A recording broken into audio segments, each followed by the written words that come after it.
ഇത് 100% കള്ളപ്പരാതിയാണ് എന്നുള്ളത് ഞങ്ങൾക്കറിയാം, നമ്മളുമായിട്ട് ബന്ധപ്പെട്ട ആൾക്കാർക്കറിയാം, ഈ പറയുന്നവർക്കും അറിയാം, എല്ലാവർക്കും അറിയാം.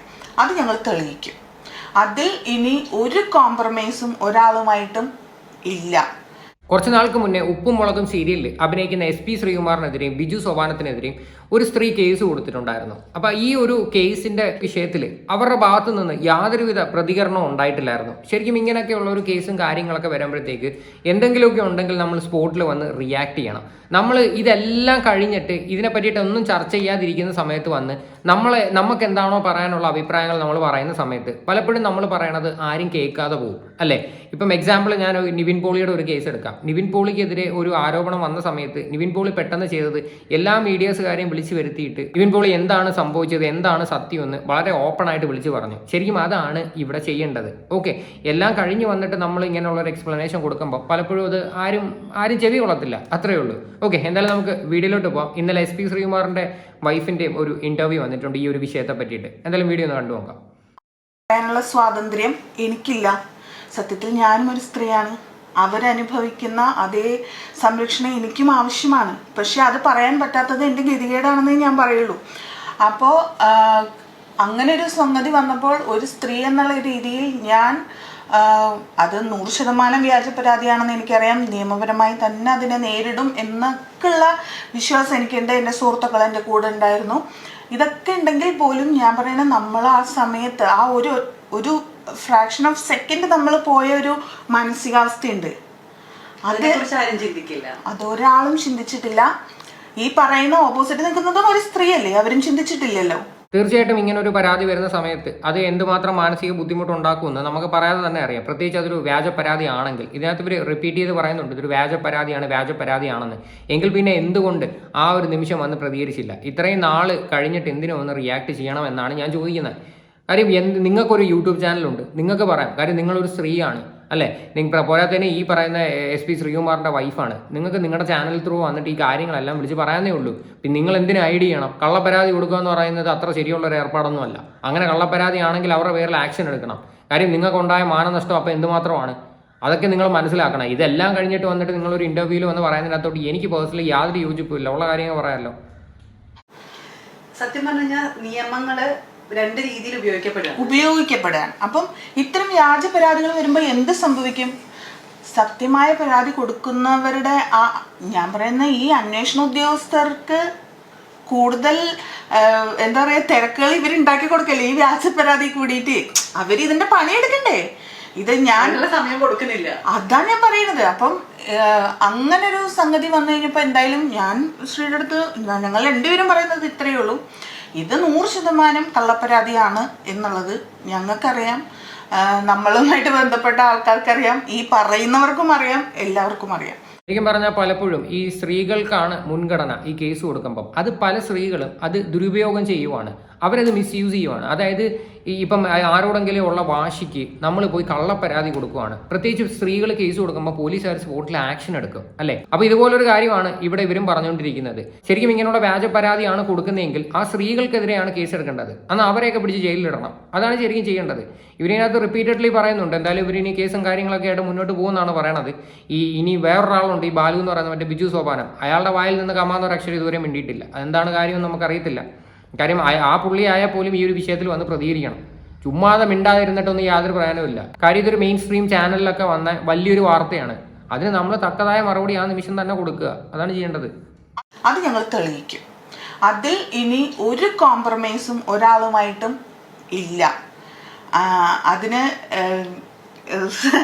എല്ലാ സപ്പോർട്ടോടും കൂടി തന്നെ നിങ്ങൾ ഇതിനെ മുന്നോട്ട് കൊണ്ടുപോകുന്നത് 100%. അതെ, നമ്മളെ സംബന്ധിച്ച് ഈ ഒരു എന്താ പറയാ നമ്മുടെ ഒരു നിയമ സംവിധാനത്തോടുള്ള ഒരു വിശ്വാസ്യത നമുക്കുണ്ട്.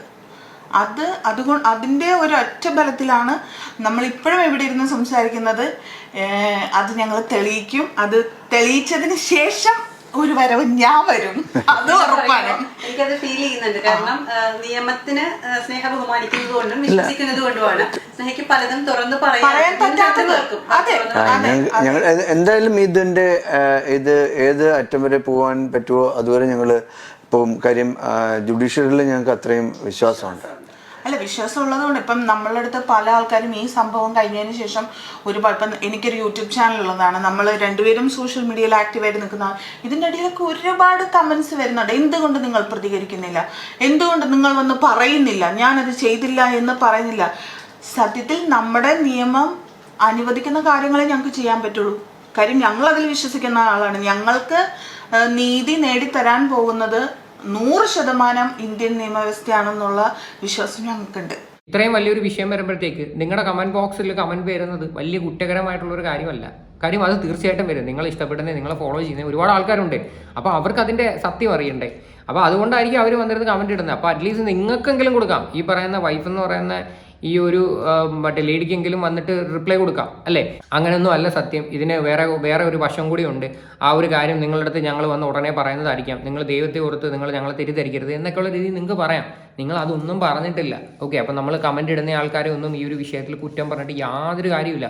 കാര്യം ആ ഒരു സമയത്ത് ഒരുപാട് ആൾക്കാർ തെറ്റിദ്ധരിച്ചിട്ടുണ്ടായിരുന്നു. എന്തിന് ഈ നിഷാ സാരംഗാണ് കേസ് കൊടുത്തതെന്നുള്ള രീതിയിലോട്ടൊക്കെ വരെ പല വാർത്തകളും വന്നിട്ടുണ്ടായിരുന്നു. അത് മാത്രമല്ല, നിഷാ സാരംഗിൻ്റെ കുറേ സ്റ്റോറി, അവരുടെ കുറച്ച് മറ്റേ FB പോസ്റ്റ്, ഇതെല്ലാം ഞാനെടുത്ത് വെച്ച് റിയാക്ട് ചെയ്തിട്ടുമുണ്ട്. അപ്പം സ്വാഭാവികമായിട്ടും അവരാണോ കേസ് കൊടുത്തതെന്നും ഒരു ഡൗട്ടൊക്കെ ഈ ഒരു വിഷയത്തിൽ വന്നിട്ടുണ്ടായിരുന്നു. പക്ഷേ നമുക്ക് കൺഫേം അല്ല. ഞാനിപ്പോഴും കൺഫേം ആയിട്ട് പറയുന്നില്ല അവരാണ് കൊടുത്തതെന്നോ അല്ലെങ്കിൽ അവർ ഇതിനകത്ത് ഇൻവോൾവ്മെന്റ് ഉണ്ടെന്നോ എനിക്കൊരിക്കലും ആധികാരികമായിട്ട് വന്ന് പറയാൻ പറ്റത്തില്ല. ബിക്കോസ് നമുക്ക് അറിയാവുന്ന കാര്യങ്ങളെ നമുക്ക് എപ്പോഴും വന്ന് പറയാൻ പറ്റൂ. സോ നിങ്ങൾക്ക് അറിയാവുന്ന കാര്യങ്ങൾ എന്തെങ്കിലും സത്യങ്ങൾ ഉണ്ടായിരുന്നുവെങ്കിൽ നിങ്ങൾ അത് ജനങ്ങളെ അറിയിക്കണമായിരുന്നു. നിങ്ങളെ സമൂഹത്തിന്റെ മുന്നിൽ ഇത്രയും മാനം കെടുത്തിയിട്ടുണ്ടെങ്കിൽ നിങ്ങൾ അതേപോലെ തന്നെ തിരിച്ച് മാനം കെടുത്തുക. നിങ്ങൾ വന്ന് പബ്ലിക്കിന്റെ മുന്നിൽ ആരാണ് എന്താണ് കേസ് കൊടുത്തത് എല്ലാ കാര്യങ്ങളും വന്ന് നിങ്ങൾ വിളിച്ച് പറയണം. അതാണ് ശരിക്കും ചെയ്യേണ്ടത്. നിയമത്തിന്റെ വഴിയിലൊക്കെ പോയി എടുക്കുക എന്നൊക്കെ പറയുമ്പോഴത്തേക്ക് അത് ഒരുപാട് നാളെടുക്കും. അതിന് ഒരുപാട് കാലതാമസങ്ങളും ഉണ്ട്. അല്ലാതെ ഇന്ന് പോയി കഴിഞ്ഞാൽ നാളെ നിങ്ങൾക്ക് ഒന്ന് തെളിയിക്കുന്ന കാര്യം നടക്കുന്ന കാര്യമല്ല. അപ്പൊ ആ നിയമം അനുസരിച്ചിട്ടേ ഞങ്ങൾ മുന്നോട്ട് പോവുള്ളൂ. ഇത് ഇപ്പോ ഈ ഒരു സംഭവം നിങ്ങളുടെ ലൈഫിൽ വന്നപ്പോഴാണ് ഇത്രയും നിയമവശങ്ങൾ ഇതിന്റെ പിറകിലുണ്ട് നിങ്ങൾക്ക് തന്നെ മനസ്സിലാവും. ഇപ്പൊ ഈ താഴെ വന്ന് കമന്റ് ഇടുന്ന ഒരുപക്ഷെ നിങ്ങളോട് ഇഷ്ടമുള്ളവർ തന്നെ ആയിരിക്കും. എന്തുകൊണ്ടാണ് ഒരുപക്ഷെ സ്ത്രീ അത് ചെയ്യില്ല എന്ന് പൂർണ്ണമായും. ഇത് വേറൊരു കാര്യം ഞാൻ പറയാന്ന് പറഞ്ഞാല്, ഇപ്പം എന്നെ മനസ്സിലാക്കുന്നവരും എൻ്റെ കൂടെ എൻ്റെ സുഹൃത്തുക്കളായിട്ടുള്ളവരും എന്നെ അടുത്തറിയുന്ന ആൾക്കാർക്കൊക്കെ ഞാൻ എന്താണ് ചെയ്യുന്നത് അല്ലെങ്കിൽ എൻ്റെ വർക്കുമായിട്ട് ബന്ധപ്പെട്ട കാര്യങ്ങളൊക്കെ അറിയാം. മറ്റൊരാളെ ബോധിപ്പിക്കേണ്ട കാര്യങ്ങൾ നമുക്ക് വളരെ കുറവാണ്. മറ്റൊരാളെ ബോധിപ്പിക്കേണ്ട കാര്യം നമുക്ക് വളരെ കുറവാണെന്ന്. നിങ്ങളൊരു പബ്ലിക് ഫിഗറാണ്. നിങ്ങൾ അത്യാവശ്യം എല്ലാവർക്കും അറിയാം. പ്രത്യേകിച്ച് ഉപ്പുമുളകം എന്ന് പറയുന്ന ഒരു സീരിയൽ അത്യാവശ്യം എല്ലാവരും കാണുന്ന ഒരു സീരിയലാണ് അല്ലേ? അപ്പം നിങ്ങളുടെ കടമയാണത്. നിങ്ങൾക്കെതിരെ ഒരു അലിഗേഷൻ വന്നു കഴിഞ്ഞാൽ നിങ്ങൾ അത് പ്രൂവ് ചെയ്യാന്നുള്ളത്. അതിന് ഇത്ര ന്യായീകരണത്തിനകത്തോട്ടൊന്നും എനിക്ക് പ്രത്യേകിച്ച് യോജിക്കാൻ പറ്റത്തില്ല. കാര്യം നിങ്ങൾ ഈ ഒരു വിഷയത്തിൽ അറസ്റ്റ് ചെയ്തിട്ടില്ല. പിന്നെ നിങ്ങളുടെ ജാമ്യാപേക്ഷയുടെ കാര്യങ്ങളോ അതിനെ പറ്റിയിട്ടൊന്നും പുറത്തു വന്നിട്ടില്ല. അപ്പം സ്വാഭാവികമായിട്ടും നിങ്ങൾക്ക് ഉള്ള സത്യങ്ങൾ വിളിച്ച് പറഞ്ഞുകൂടെ? നിങ്ങൾ എന്തിനാണ് പേടിക്കുന്നത്? നിങ്ങൾക്കാണ് സമൂഹത്തിന്റെ മുന്നിൽ മാനനഷ്ടം വന്നിരിക്കുന്നത്. കാര്യം അത്രയും വലിയൊരു അലിഗേഷൻ അല്ലേ നിങ്ങൾക്കെതിരെ വന്നത്? പ്രത്യേകിച്ച് ഒരു സ്ത്രീയാണ് വന്ന് പറയണത് അല്ലേ? അന്നേരം ചുമ്മാ കിടന്ന് നമ്മൾ അതും ഇതും പറഞ്ഞിട്ട് യാതൊരു കാര്യമില്ല. നിയമവ്യവസ്ഥയും കാര്യങ്ങളും എല്ലാം ഉണ്ട്. ശരിയായിരിക്കും, നമുക്ക് കേസിൻ്റെ ഒരു കാര്യം അനുസരിച്ച് നമുക്ക് പബ്ലിക്കിൻ്റെ മുന്നിൽ വന്ന് പലതും പറയാൻ പറ്റത്തില്ലായിരിക്കും. പക്ഷേ നിങ്ങളുടെ വൈഫിന് വന്ന് സംസാരിക്കാം. നിങ്ങൾക്ക് വേണ പേരോ കാര്യങ്ങളോ ഒന്നും പറയാതെ, അല്ലെങ്കിൽ നിങ്ങൾക്ക് ഒരു പോസ്റ്റെങ്കിലും ഇടാം. നിലവിൽ ഇപ്പം നടന്നുകൊണ്ടിരിക്കുന്ന ഒരു അലിഗേഷനിൽ ഞങ്ങൾക്ക് യാതൊരു ബന്ധവുമില്ല, ദൈവത്തോർത്ത് ഞങ്ങളെ തെറ്റിദ്ധരിക്കരുത്, ഇതിൻ്റെ സത്യം ഞങ്ങൾ ഉടനെ ക്ലിയർ ചെയ്യുന്നെങ്കിലും നിങ്ങൾക്ക് പറയാം. ഇതെല്ലാം കഴിഞ്ഞിട്ട് വന്ന് പറയുന്നതിനകത്തോട്ട് എനിക്ക് ഒരു യോജിപ്പില്ല. ഞാനിത് 2-3 വട്ടം വീണ്ടും റിപ്പീറ്റ് ചെയ്ത് പറയുന്നതിനകത്ത് ഇത് അങ്ങനെ കാണുന്നവർക്ക് തോന്നത്തുള്ളൂ. ഇനി മേ ബി നിങ്ങളോട് സ്നേഹമുള്ള ഒരുപാട് ആൾക്കാരുണ്ട്. ആരും നിങ്ങളെ കുറ്റപ്പെടുത്താൻ വേണ്ടിയിട്ടൊന്നും ആയിരിക്കത്തില്ല ഈ കമന്റ് ഇട്ടത്. എല്ലാവർക്കും ഇതിൻ്റെ സത്യം അറിയണം, അത്രയേ ഉള്ളൂ. അപ്പോൾ ഇത്തരം വ്യാജ പരാതികൾ കൊടുത്തിട്ട് ഒരു സാധാരണ അല്ലെങ്കിൽ മറ്റൊരാൾക്കാണ് ഇങ്ങനെ ഒരു വ്യാജ പരാതി കൊടുക്കുന്നത്, അവരുടെ വീട്ടുകാരെയൊക്കെ അയാൾക്ക് ബോധിപ്പിക്കേണ്ടി വരും, അയാളുടെ സുഹൃത്തുക്കളെ അയാൾക്ക് ബോധിപ്പിക്കേണ്ടി വരും. ഒരു ചിലപ്പോൾ അങ്ങനെയാണല്ലോ അതിൻ്റെ വാക്കും, അങ്ങനെയാണ് ലൈംഗിക അതിക്രമം എന്നൊക്കെ പറഞ്ഞിട്ടാണല്ലോ എഴുതുന്നത്. അപ്പോൾ ഒരാളെ ആണായാലും പെണ്ണായാലും രണ്ടുപേരെയും ലൈഫിനെ തന്നെ പല രീതിയിൽ ബാധിക്കും. ഈ ചുറ്റുപാട് നിൽക്കുന്ന ആൾക്കാരുണ്ടല്ലോ, ഫ്രണ്ട്സിന്റെ ഫ്രണ്ട്സ്, നിന്റെ കൂടെ വന്ന് നിന്റെ മറ്റേ ഫ്രണ്ട് ഉണ്ടാടാ അവനാണ് അങ്ങനെ പറഞ്ഞ് പിന്നെ അവരുടെ അടുത്ത ഫ്രണ്ട്, പിന്നെ നമുക്ക് മറ്റൊരു വീട്ടിലേക്ക് പോകാനോ നമുക്ക് മറ്റു സ്ഥലങ്ങളിലേക്ക് ഇടപെടാനോ പറ്റാത്ത ഒരു ഫ്രെയിമിലാണ് അവർ കൊണ്ട് നിർത്തുന്നത്. അത് വളരെ സത്യമായിട്ടുള്ളൊരു കാര്യമാണ്. ഇങ്ങനെയൊക്കെയുള്ള ഒരു അലിഗേഷൻ വരുമ്പം നമ്മോട് സഹകരിക്കാൻ പോലും പല ആൾക്കാരും മടിക്കും അല്ലേ? പ്രത്യേകിച്ച് പല വീട്ടുകാരും, ഈ പല സുഹൃത്തുക്കളുടെയും വീട്ടുകാർ തന്നെ പറയും അവനോട് സഹകരിക്കരുത്, അവൻ്റെ പേരിൽ പെണ്ണുകേസൊക്കെ ഉണ്ടായിരുന്നല്ലോ. ആ ഒരു സംഭവമായിരിക്കും വരുന്നത്. എല്ലാവർക്കും നമ്മോട് സംസാരിക്കാനൊക്കെ ഭയങ്കര ബുദ്ധിമുട്ടും പേടിയുമായിരിക്കും. അതുകൊണ്ടാണ് പറയണത്, നിങ്ങളെ പബ്ലിക്കായിട്ട് എല്ലാവർക്കും അറിയാവുന്ന ഒരാളാണ് നിങ്ങൾ. അപ്പം നിങ്ങൾ തീർച്ചയായിട്ടും ഇതൊരു വ്യാജ പരാതി ആണെങ്കിൽ നിങ്ങൾ നിയമപരമായിട്ട് പോവുകയോ അല്ലെങ്കിൽ ഇത് ആരാണോ ഈ കള്ളക്കേസ് കൊടുത്തതോ അവരുടെ പേരും ഫോട്ടോ ഉൾപ്പെടെ വന്ന് നിങ്ങളെടുത്ത് വെളിപ്പെടുത്തണം. കാര്യം നിങ്ങൾക്കുണ്ടായ മാനനഷ്ടം അവർക്കും തീർച്ചയായിട്ടും തിരിച്ചുണ്ടാവണം. അതാണ് നിങ്ങൾ ഈ വിഷയത്തിൽ ശരിക്കും ചെയ്യേണ്ടത്. മനസ്സിലായി. അപ്പൊ വ്യാജ പരാതി കൊടുത്ത് ഇങ്ങനെ ഒരാളെ കൊടുക്കാം എന്ന് ഇനി ഇത്തരത്തിലുള്ള ആൾക്കാർ വിചാരിക്കാനേ പാടില്ല എന്നുള്ള രീതിയിലാണ് ഈ ലാസ്റ്റ് ടൈം, ഈ കഴിഞ്ഞ ആഴ്ചയാണ് ആ ഒരു ഓർഡർ വന്നത്, വ്യാജ പരാതി. അതെ. അപ്പൊ അതൊക്കെയാണ് നിയമങ്ങൾ ഇനി ഇങ്ങനെ മാറും, മനസ്സിലായല്ലേ? അപ്പൊ അത്തരം വ്യാജ പരാതികൾ കൊടുക്കുന്നവർ തീർച്ചയായിട്ടും ഒന്ന് ഓർത്തിരിക്കണം. എന്തായാലും ഈ ഇപ്പൊ മറ്റുള്ളവരുടെ കേസിന്റെ കാര്യത്തിൽ എനിക്ക് ഇടപെടാൻ പറ്റില്ലല്ലോ. എൻ്റെ വീട്ടിൽ എൻ്റെ സ്ത്രീക്കെതിരെ കേസ് വന്ന സ്ഥിതിക്ക് ഞാൻ പിന്നോട്ട് പോവില്ല. 100% അതിന്റെ അറ്റം കണ്ടിട്ടേ ഞാൻ വരുള്ളൂ. ഓക്കെ, അപ്പം ഇത്രയാണ് സംഭവം. എന്തായാലും ഈ വ്യാജ പരാതി കൊടുക്കുന്നവരുടെ ആ ഒരു നിയമം നിലവിൽ മാറിയിട്ടുണ്ട്. അത് വളരെ നല്ലൊരു കാര്യമാണ്. ഈ സ്ത്രീകൾക്ക് മുൻഗണന എന്ന് പറയുന്ന ഒരു സംഭവം ഉണ്ടെന്നും പറഞ്ഞിട്ട് എന്ത് തോന്നിയവാസം വന്നിരുന്ന് കാണിക്കരുത്. കാര്യം വെറുതെ വന്നിരുന്നിട്ട് നമുക്ക് ആരോടെങ്കിലും വാശിയോ ദേഷ്യമോ ഉണ്ടെങ്കിൽ വെറുതെ പോയിരുന്ന് കേസ് കൊടുക്കരുത്. അല്ലെ, അവർക്കത് എന്തുമാത്രം ബുദ്ധിമുട്ടുണ്ടാക്കും. പല കേസുകളും നമുക്ക് എടുക്കാൻ പറ്റും. ഈ ഹേമ കമ്മിറ്റിയുടെ ഒരു വിഷയം വന്ന സമയത്ത് തന്നെ കുറച്ച് സംഭവങ്ങൾ അതിനെ ചുറ്റിപ്പറ്റി ഉണ്ടായിരുന്നു. നിങ്ങൾക്ക് ഏകദേശം കാര്യം പിടിയിട്ട് കാണുമല്ലോ. അപ്പോൾ അതേപോലെ തന്നെ വ്യാജമായിട്ടുള്ള പരാതികൾ കൊടുക്കാതിരിക്കാൻ വേണ്ടി നോക്കുക. പിന്നെ ഇതിനകത്ത് ഈ ശ്രീകുമാറിൻ്റെ വൈഫ് പറയുന്നുണ്ട്, എൻ്റെ സ്ത്രീക്കാണ് ഇങ്ങനെ ഒരു ഇഷ്യൂ വന്നേക്കുന്നത്, അതുകൊണ്ട് എന്ത് പ്രശ്നം ഉണ്ടെങ്കിലും ഞാനിത് തെളിയിക്കുമെന്നൊക്കെ. ശരിക്കും ഈ ഒരു കാണിച്ച ഈ ഒരു ചുണയും ഈ ഒരു ധൈര്യമൊക്കെ ഉണ്ടല്ലോ, ആ ഒരു ടൈമിൽ കാണിക്കണമായിരുന്നു. ഈ ഒരു ഇഷ്യൂ നടക്കുന്ന സമയത്ത് നിങ്ങളുടെ യൂട്യൂബ് ചാനലിൽ നിങ്ങൾ വീഡിയോ ഇടുന്നുണ്ടായിരുന്നു, പല വ്ളോഗുകൾ ഇടുന്നുണ്ടായിരുന്നു. ആ സമയത്തെങ്കിലും നിങ്ങൾക്കൊന്ന് പറഞ്ഞു പോകാമായിരുന്നു പല കാര്യം. പക്ഷെ നിങ്ങളത് ചെയ്തിട്ടില്ല.